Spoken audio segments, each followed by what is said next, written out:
ഇന്ന് നമുക്ക് കൂസ അല്ലെങ്കിൽ സുക്കിനി അച്ചാർ എങ്ങനെ ഉണ്ടാക്കുന്നതെന്ന് നോക്കാം. അതിനായി ഞാൻ ഇവിടെ സുക്കിനി കഴുകി മുറിച്ച് ചെറിയ കഷ്ണങ്ങളാക്കി ഇവിടെ അരിഞ്ഞു വെച്ചിട്ടുണ്ട്. ഒരു 15 വെളുത്തുള്ളി 3 കഷ്ണം ഇഞ്ചിയും ചതച്ചെടുക്കാം. നമുക്കൊരു പാൻ അടുപ്പത്തേക്ക് വെച്ച് അതിലേക്ക് ഒരു 4 ടേബിൾ സ്പൂൺ നല്ലെണ്ണ ഒന്ന് ഒഴിച്ചു കൊടുക്കുക. എണ്ണ ചൂടാകുമ്പോൾ അതിലേക്ക് 1 ടീസ്പൂൺ കടുകും 1/4 ടീസ്പൂൺ ഉലുവയും കൂടെ ചേർത്ത് നമുക്കൊന്ന് നന്നായിട്ട് പൊട്ടിച്ചെടുക്കുക. ഇത് രണ്ടും പൊട്ടി വരുമ്പോൾ നമുക്കിതിലേക്ക് നമ്മൾ ചതച്ച് വെച്ചേക്കുന്ന ഇഞ്ചിയും വെളുത്തുള്ളിയും ഒന്ന് ചേർത്ത് കൊടുത്ത് നന്നായിട്ട് ഇളക്കി കൊടുക്കുക. ഇതൊരു ഗോൾഡൻ ബ്രൗൺ ആകുന്നവരെയാണ് നമുക്കൊന്ന് ഇളക്കി കൊടുക്കേണ്ടത്. കൂടെ തന്നെ കുറച്ച് കറിവേപ്പിലയും കൂടി ചേർത്ത് കൊടുക്കുക. എന്നിട്ട് നന്നായിട്ടൊന്ന് ഇളക്കാം.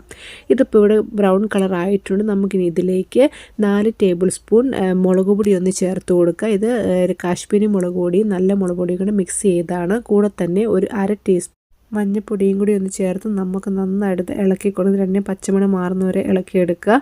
കൂടെ തന്നെ 1 ടീസ്പൂൺ കായപ്പൊടിയും കൂടി ചേർക്കുക. കുറച്ച് വെള്ളം ഒഴിച്ച് നന്നായിട്ട് തിളപ്പിച്ചെടുക്കുക.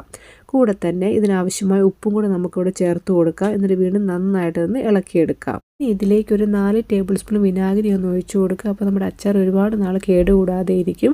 ഇനി അരിഞ്ഞ് വെച്ചേക്കുന്ന കൂസയും കൂടി ഒന്ന് ചേർത്ത് കൊടുത്ത് നന്നായിട്ടൊന്ന് മിക്സ് ചെയ്തെടുക്കുക. ഈ സമയത്ത് ഉപ്പൊക്കെ നോക്കി വേണമെങ്കിൽ കുറച്ച് ഉപ്പൊക്കെ ഒന്ന് ചേർക്കാവുന്നതാണ്. നമുക്ക് നന്നായിട്ടൊന്ന് മിക്സ് ചെയ്ത് കൊടുക്കാം. ഇപ്പോൾ ഇവിടെ എല്ലാം തന്നെ മിക്സായി വന്നിട്ടുണ്ട്. അപ്പോൾ അടിപൊളി ടേസ്റ്റുള്ള കൂസ അച്ചാർ റെഡി ആയിട്ടുണ്ട്. ഇതെല്ലാവരും ഒന്ന് ട്രൈ ചെയ്ത് നോക്കുക. നല്ല അടിപൊളി ടേസ്റ്റാണ്. വീഡിയോ ഇഷ്ടമായി ലൈക്ക് ചെയ്യുക, സബ്സ്ക്രൈബ് ചെയ്യുക.